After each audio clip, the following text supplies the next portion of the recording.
Runescape has 196 unique books, with each one holding its own story, and we're on a mission to collect all of them during our playthrough of the Bookworm mode, a game mode designed to unlock zones as you collect books. And today is a very exciting moment for us, because we're unlocking the construction skill by collecting the construction guide. And for our account that has no access to banks, this might be the biggest unlock our account will ever get. Roll the intro. This is Bookworm mode, where every zone in RuneScape starts locked until the book tied to it is collected. There's 196 books in the game, and we're on a journey to collect them all. And in doing so, exploring the forgotten stories this game has to offer. So sit back, relax, and enjoy the story-packed adventure of Bookworm. After 250 hours, it is finally time to unlock construction. I've been waiting for this moment for so long. We've just unlocked the lumberyard and we need that to always have a source of planks. To permanently unlock this zone, we need to make 100 oak planks and collect yet another book, the construction guide. Let's start with the book because this is such an exciting moment. We are in the real estate agency within Varrock. We have it unlocked and here is the estate agent, and that means we can unlock the book but also get our first house. Give me the house. There we go, and we have unlocked the book as well.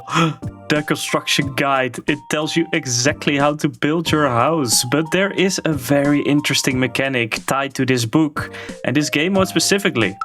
There's multiple locations to set up and access your house via numerous house portals. And while making this game mode, I noticed zones that had no books tied to them, but are interesting enough to make them be their own entity. For example, Rimmington, Zanaris, Eldarin, Karamja Volcano, and many more. And much of these zones have house portals on them, making them actually a perfect match with the construction guide book. And therefore, these zones will share the same book, but will have different construction-based tasks to unlock. We've just bought a house in Rimmington, and when looking at that zone specifically, we need to build a parlor to be able to unlock it. As we level up construction during our journey, so will the zones tied to it. And that's why the construction guide is such a massive unlock. Now before we get to building, we have to make 100 oak planks at the lumberyard to free ourselves. We already have a bunch of planks stocked up and noted from our Temporis grind in the previous episodes. So this will probably be a very fast one. We're gonna make the planks, drop them, and move on to the next zone. This quite literally took 5 minutes to complete, but there we go, 100 planks completed. It's time for the next zone. But before we do that, let's kick off some construction with Daddy's home. So if we go back to the real estate agent, there's a little guy here and he gives us a mini quest called Daddy's Home. And Daddy's Home is an introduction to the construction skill and it holds some amazing materials but also XP. So let's finish that up very quickly. We got all the materials, let's finish up his home, just the carpet and the bed, and then let's go get our XP. Boom, level 8 construction and some great materials. We're gonna open those later because they will clog the inventory, but let's move on. We can cross off the lumberyard because we made the oak planks and we got the construction guide. And that's boom, permanently unlocked. And obviously the next zone is going to be where our house is at, Rimmington, right? We already collected the construction guide, but we just need to build a parlor to unlock this zone permanently. So let's get to it. Oh my god, first time running into Rimmington! Yes, this cute little town of Rimmington. There is not much out here, but I just like the look of it. And there we go, there's our house. We can finally enter. Let's do it. Oh my god, I cannot believe we're in a house. This is so important to us. Ultimate Iron Man. This is our bank, ladies and gentlemen. And look at this place, my favorite place of the house. The bookcase. Let's build it. Come on, make the bookcase. There we go, with level 9 construction. But the amazing part is if we search this, here is our book collection. Our goal is to get every single book in this bookcase. I love to see it. We finally have some reference of how far we are now. I'm so excited. Let's finish up our planks for the parlor. And then it's already time for the next zone, because this was a mini zone. We have our house, but what are we going to do next? What is the play here? Our main goal of this episode is to finally complete the cow arc. And I have something cooked up. But we need Lumbridge outskirts unlocked first for it to work. And part of that zone is completing the Lost Tribe quest. And for that, we need to have completed the Goblin Diplomacy quest in Ice Mountain. Now there's one more catch. To complete that specific quest, we need blue dice, of which we need Falador as well. So, long story short, it's time to dive into the story of the goblins with a little detour in Falador. So looking back at the web app, we've just built the parlor and now we're going to unlock Falador. If we look at the zone specifically, we need to equip the expert mining gloves and get the game book. So let's get straight to it.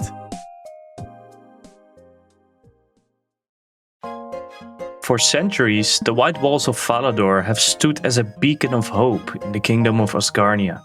Founded as a stronghold dedicated to the teachings of Saradomin, the city became the home of the noble White Knights, whose oath is to defend the innocent and preserve peace throughout the realm.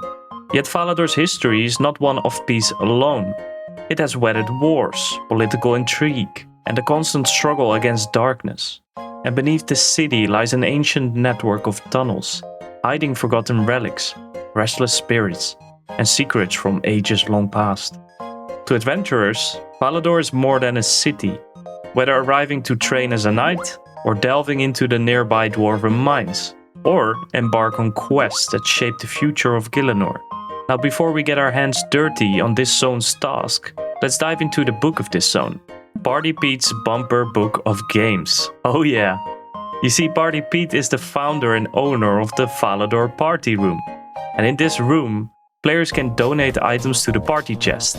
And pulling the lever next to the chest, which costs 1k coins, will cause balloons to float down around the room. And popping these balloons may yield an item from that chest. This makes the party room a popular place for drop parties. Now pulling the lever will also give a player the option of summoning the Dancing Knights for 500 extra coins.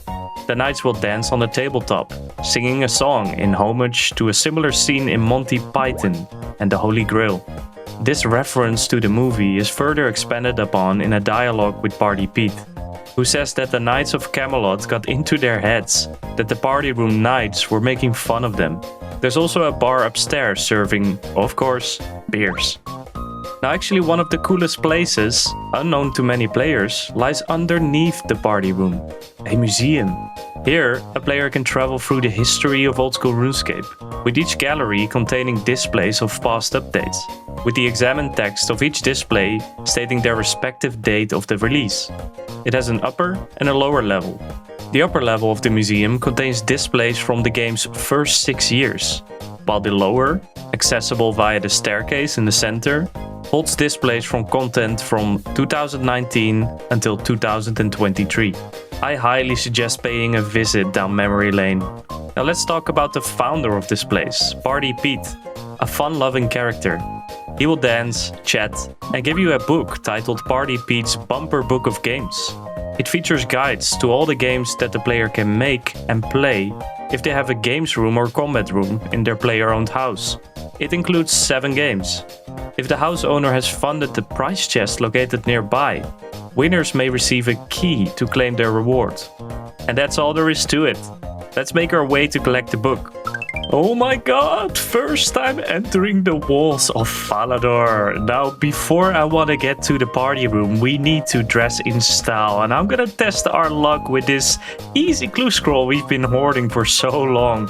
Let's see if we can get anything nice to wear. Moment of truth, let's bring it on! Not really what I was expecting. Can we get away with this? I don't know, it's fancy, that's for sure, but we look like a fool. Guess we're going in our good old Castle Wars armor. Arriving at Party Pete's Falador party room. Here we are, and here is Pete. Do you have a book for us? Okay, so apparently he's the founder of the book, but you can find the book in your bookcase of your house. Okay, I didn't know that. Let's go to the house. Where is that thing? Party Pete's bumper book. Yes, we got it. Book unlocked. We can move on to the zone task.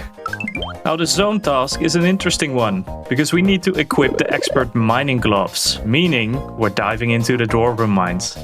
The expert mining gloves can be acquired by collecting unidentified minerals, by mining ores within the mining guild. For the mining guild, you need level 60 to enter. When mining rocks with the gloves equipped, the rock will not be depleted from 1 to 3 times depending on the rock, and the player will instead continue mining the rock until it depletes. It's a massive quality of life upgrade. Now let's start setting up for the level 60 mining grind to enter the mining guild. Now to prepare, I cleaned the inventory. Obviously, we have 4 slots left and the looting bag looks so gorgeous. Let's head to the mining grind. First time in the mines. Oh, I love this place. I don't know, something so nostalgic about it. But we need to get a pickaxe. And in the middle of the mines is a pickaxe shop. So what do we need? We need for sure adamant. We need for sure rune. I think we even need to start with mithril. Let me check. Yes, okay, 1 more level for adamant. So we also need mithril. Oh my god, we can finally start mining. Now there's 2 ways to train. We could either go in here to the Modelload mine, which is a bit more of a chill experience of mining, but it's slower XP, but we will get rewards. So first, let's check those rewards. So we have some XP boosters, gem packs, coal bags, all those good stuff. We need to think. So while we're thinking, we're going to power mine here in the mines, see how fun it is. Can we actually manage this? Because it's one of the most click intensive XP methods in the game. Okay, we're about 1 level in and I'm already thinking this is not the way. Let's choose the chill method. I don't know. Also something about the rewards. I think we're gonna do that. But here, first level 31 mining, and that means adamant pickaxe.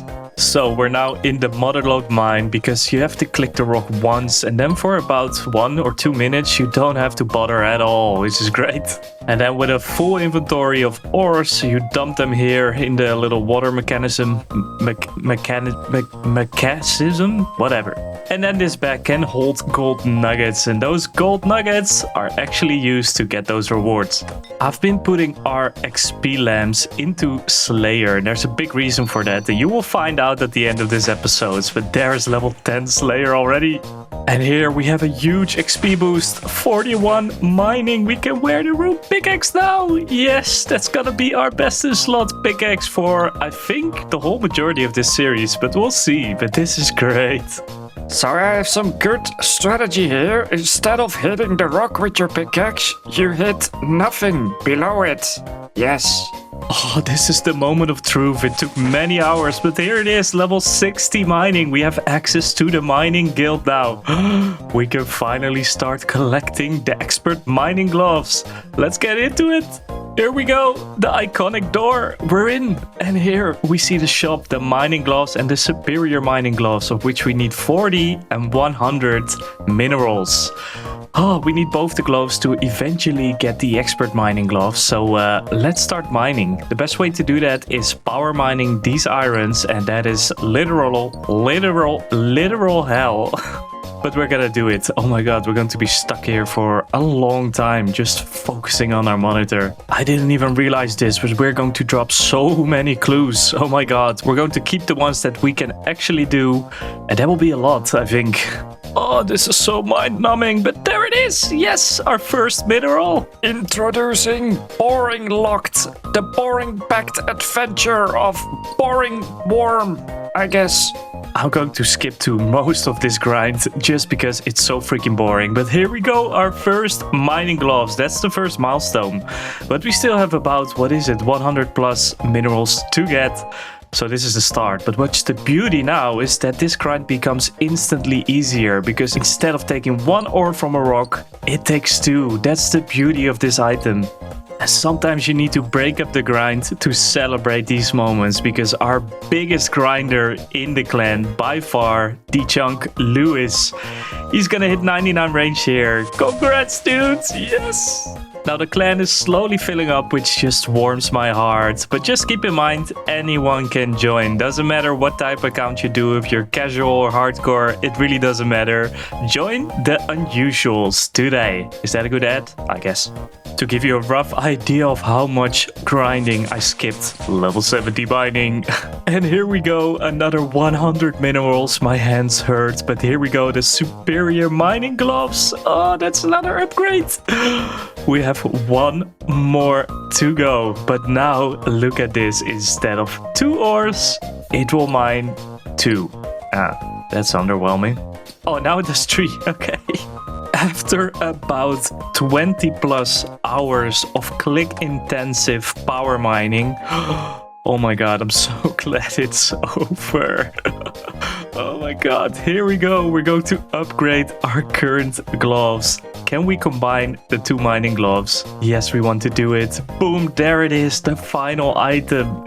Task complete, and with that, zone unlocked. Look how good this looks. I'm so happy with this. Now we have a shit ton of glue scrolls on the floor, so we're gonna do those. This will take hours, but it's worth doing for sure. In total, we have 20 caskets right here, and that is the end. But without teleports, this took over 5 hours.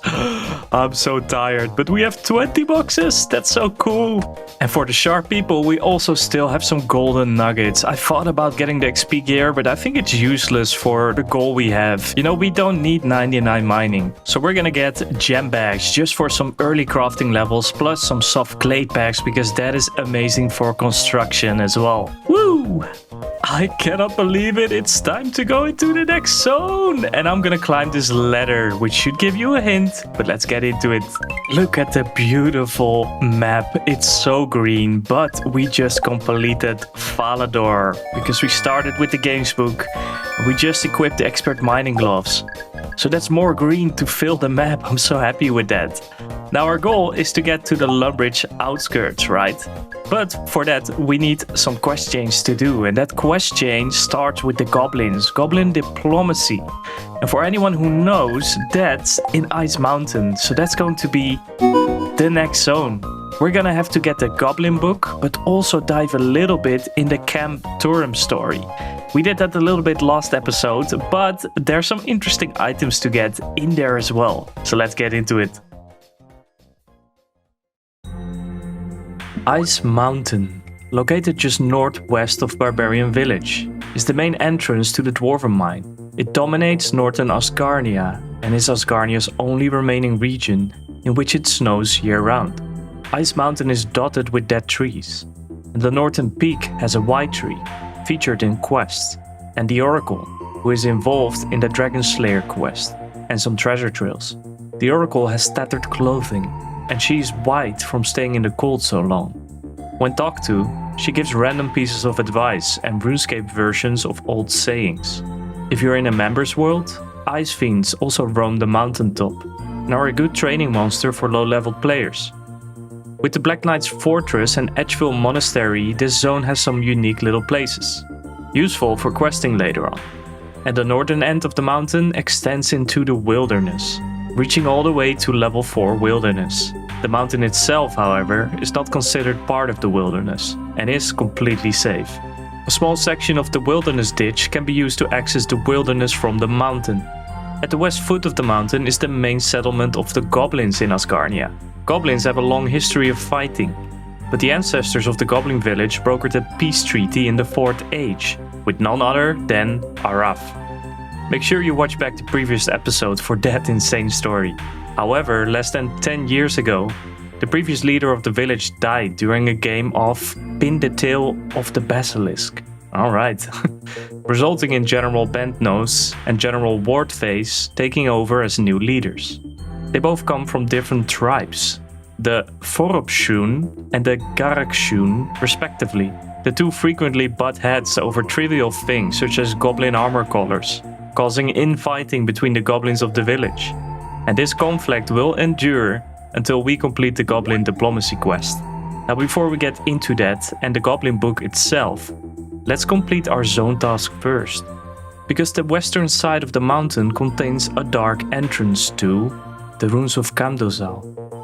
Prior to the Incando dwarves' founding of Camdozaal, the city was once the Zerosian fortress of Lassar. Having lost their great city of Imcandoria in the far north, the Incando dwarves were promised a new home by Saradomin, who would have his forces lay siege to Lassar and grant the Incando dwarves a new settlement in the ruins of the fortress.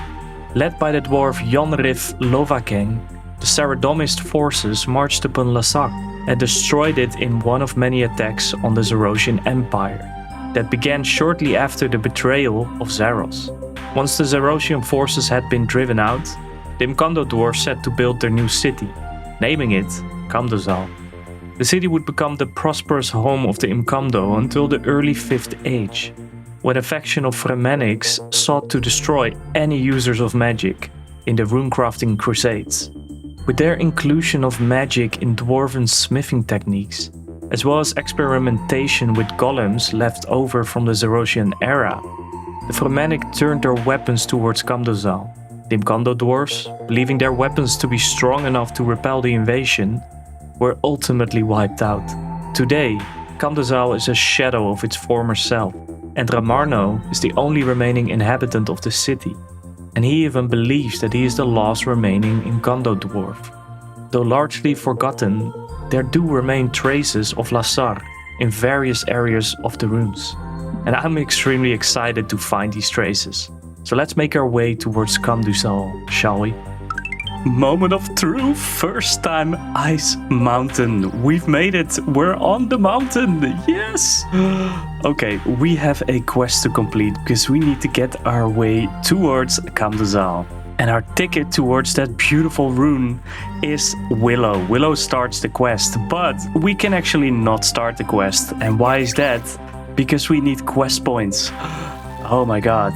We need 16 quest points, and currently we have only 5. Okay, we have some questing to do.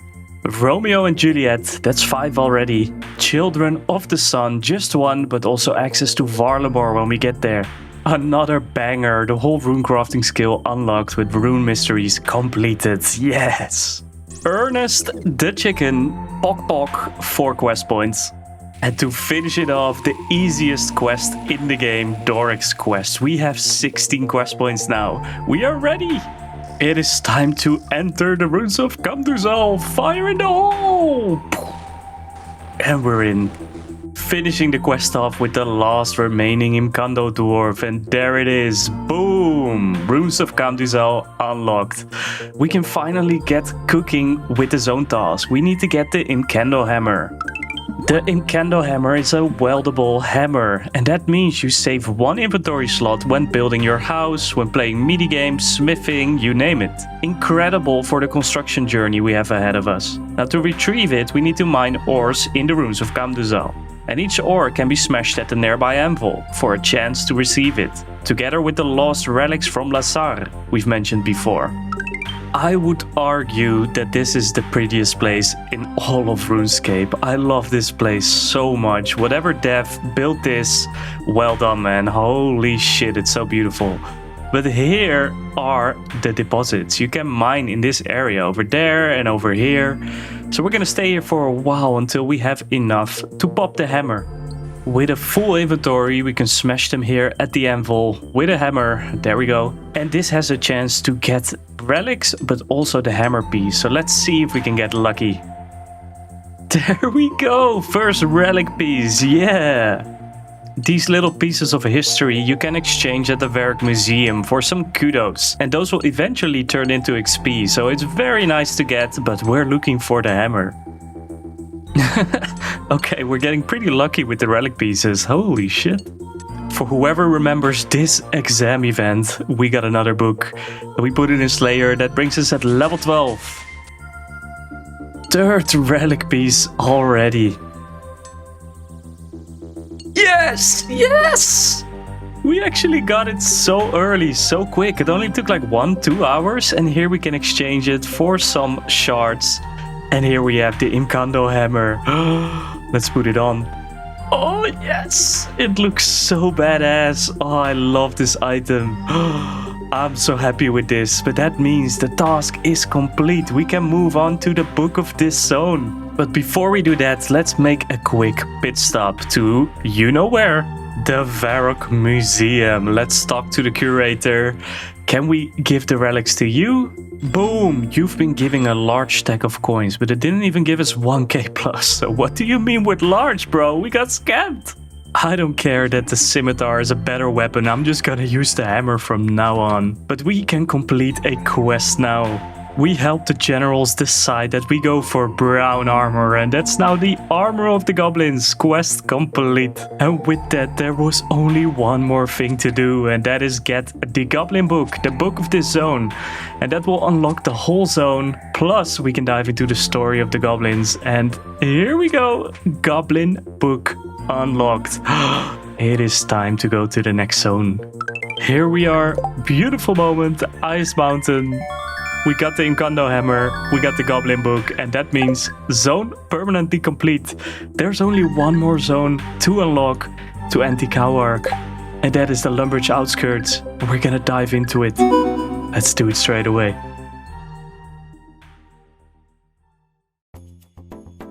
The goblin book also goes by the name the Book of the Big High War God. It depicts the story of the creation of goblins and the big goblin god. Written by, of course, goblins. During a great war between the gods, the big high war god sought an army. Dwarves, demons, and elves all refused to serve him. So the weak and insignificant goblins volunteered. The big high war god transformed them into powerful warriors by making them strong, giving them armor, discipline, commanders, and organizing them into 12 tribes. Their success made the other gods jealous, so some goblin tribes were given to other gods, though most remained loyal to the Big High War God. The Big High War God gave the goblins strict laws: kill his enemies, never flee from battle, show no mercy, never doubt him, and never think for themselves or make their own plans. Breaking any command is punishable by death. Sounds rough. After the gods left the world, the goblins continued fighting. With no divine commanders and few external enemies, the tribes turned on one another. Their civil war nearly destroyed the entire race during a massive battle on the Plain of Mud. A goblin named Hopespear received a vision from the Big High War God, who commanded that the goblins must never again fight each other. Instead, they should unite against other races. The god also predicted that one day a new commander would arise, unite the goblins, and conquer all of Gielinor, and prepare for the Big High War God's return, to rule forever. In response, the tribes ended their conflict, built a temple on the Plain of Mud, and resumed the worship of their creator. Now this story of course depicts the Big High War God, Bandos, and later on in this series I am sure we'll find out more about him. But for now we're going to dive even deeper into the goblin story, specifically in the Lumbridge outskirts. Let's get out there. First time crossing this border. We are in. I'm so happy with this. And the first task we'll do is actually kill a goblin. That will bring us further into the story. No, but we have some things to do here. We need to collect a goblin symbol book. And that is linked to a quest. The Lost Tribe quest. This wonderful little quest not only gives us access to an amazing archery shop, but also it will introduce us to the Dorshun tribe, a goblin tribe which until now is not known or heard of. And one of the first traces of this Dorshun tribe is underneath Lumbridge Castle in the cave system here. And here we find a brooch, and that brooch holds a symbol. And that's where the book comes in of this zone. The book we can find in the Varrock library. There it is! Book complete! Goblin Symbol Book. The Goblin Symbol Book holds the history of the goblin race. Goblin tradition holds that their race was created by a war god in order to fight a war against other gods. Hey, we've read that. The legends also speak of goblins fighting against goblins during the wars. So it is likely that the gods other than their creators used them as foot soldiers. And although goblins are still warlike, it is probable that in earlier ages they were more organized than they are now, especially if they were under the direct command of one or more gods. This is corroborated by finds unearthed at various archaeological sites, including the large excavation east of Varrock. Armor and weapons have been found, obviously made to fit goblins, but far more well made than their current equipment. Almost every piece of ancient goblin equipment has one of a number of symbols on it. And by correlating these symbols with the sketchy records that survived the Third Age, it has been possible to identify 12 distinct goblin tribes or regiments. The separate identity of the tribes have long since dissolved, and no goblins remember the symbols, although their generals may still recognize the ancient tribal names. In the pages of the Goblin Symbol book, all of these symbols are shown with their respective tribe, and one of them is obviously the one for this quest, the Dorshun. After meeting the Dorshun and bringing them to the Duke of Lumbridge, we can finally finish this quest. The Lost Tribe quest complete. Oh, and like I said before, we have access to an amazing archery shop now. Back in the tunnels, here is the shop, and look at this, bone crossbow. It only costs 2k, and the ammo is so cheap. It's amazing for any Iron Man. Now looking back at the web app, we just got the Goblin Symbol book. But we also need to get a Goblin Champion Scroll. And these are a 1 in 5,000 drop from goblins. We gotta get cooking here. So the only way to drop them from goblins is by having 32 quest points, because that gives access to the Champions Guild. We need to complete some quests before we can do that. Black Knight Fortress complete, that's 3 quest points, bringing us at 27. 5 more to go. And with Murder Mystery, 4 more to go. Good old Sheep Shearer, 3 more to go. Finally completing it with Prince Ali Rescue. We are ready to slay some goblins. So apparently this is the place to be, just west of the windmill in Lumbridge. We have to kill a lot of them, by average 5,000, but let's hope we do not get dry. Let's keep killing them. Oh, this is already so click intensive, but we gotta grind this out. Who would have thought that this place gives you some nice interactions? Just a random guy starting talking to me and just sub to my YouTube channel. What a legend. What a legend. We're still bored though. This is skill number 2000. 2000? Did I say 2000? I received word that there's a group of rebels putting fires in the Varrock library. What is going on? Stop it! No! What is this? What's going on here? Book burn legs? What? And these you call clan members? Oh my god. So this is pretty much what I have to deal with every time I have a long grind. We have a bunch of childish clan members doing random stuff. It is very boring to join this clan, so please do not sign up. It's the unusuals. We gotta stay empty. This is just not okay. It is over. This is the end of the cow arc. Let's say it's actually the end of the series. All the books are gone.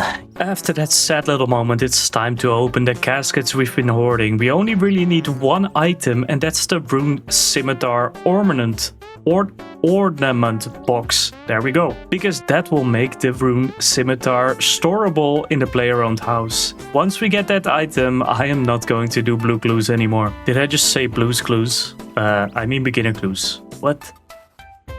Oh my god. Did that just happen? What are the odds? What? We actually got it. We're done with the beginner clues, and I'm so happy with that, because the goblin grind, I gotta tell you, it's a lot of wastage of time by doing those clues. Oh my god, this was so worth, and we got the Guttix one, so I guess that's our new god, man. Let's finish the rest and then continue the goblin grind. If we ever want to retire and make food for the poor at the church, I guess. That's it, we're officially dry. We're going over the 5000 KC. It's been many hours. We're not getting it, so we got clan members chanting in Zamorak language, Zamorak, give us strength. Imagine getting 69 strength on goblins. I know, right? Oh my god! No way! No way! The Zamorak chant worked? I can't believe it's over. It's 7,769 kills. That was a lot of clicking, but we freaking do it. And you know what's up next, right? Obviously, we're gonna get the scroll, but also kill the champion. In the Champions Guild below, we're killing the Goblin Champion by giving the scroll, and here it is. It is completed. Easiest fight of my life, but that means zone complete and level 30 Slayer. We can end the arc. That's insane.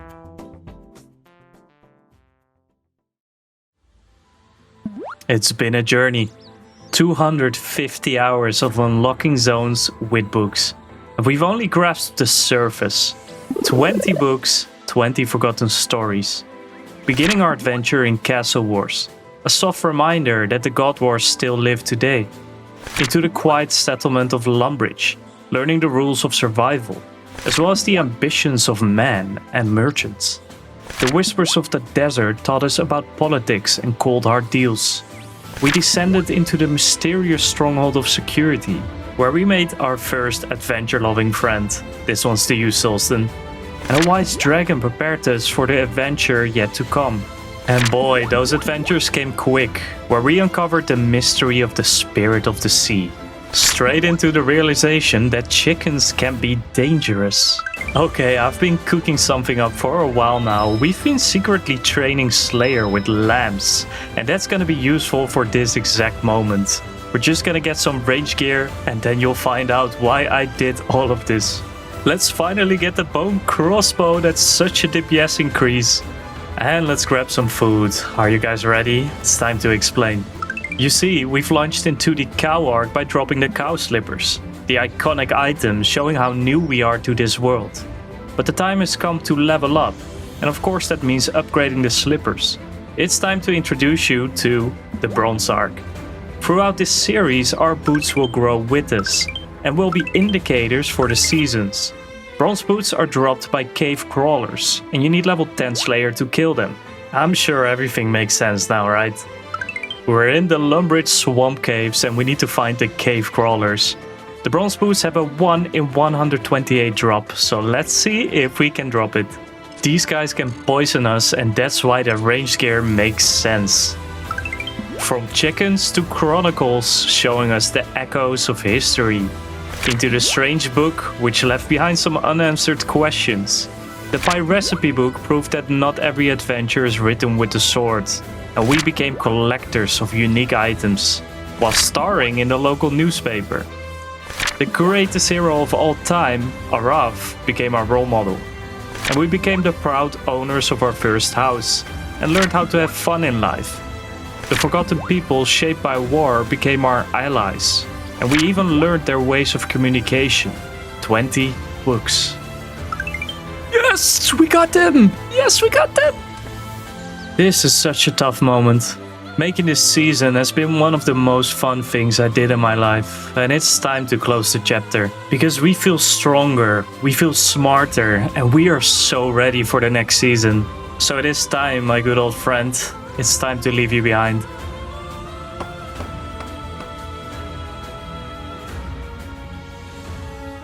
Well, there it is, mate. But there's just one more item we need to drop. An ending is sad, but also beautiful. But all of this just made me realize one thing. You see, this journey was never about filling a collection. It was never about the books. It's about the community that these stories built. And that community turned out to be the best thing to happen to me in this old boomer game. So thank you guys all for staying along the journey. And it is not over yet. There's 170 more books to collect. And we're gonna do it all together. Thank you all from the bottom of my heart. Clan members and you watching behind the screen. Thank you so much.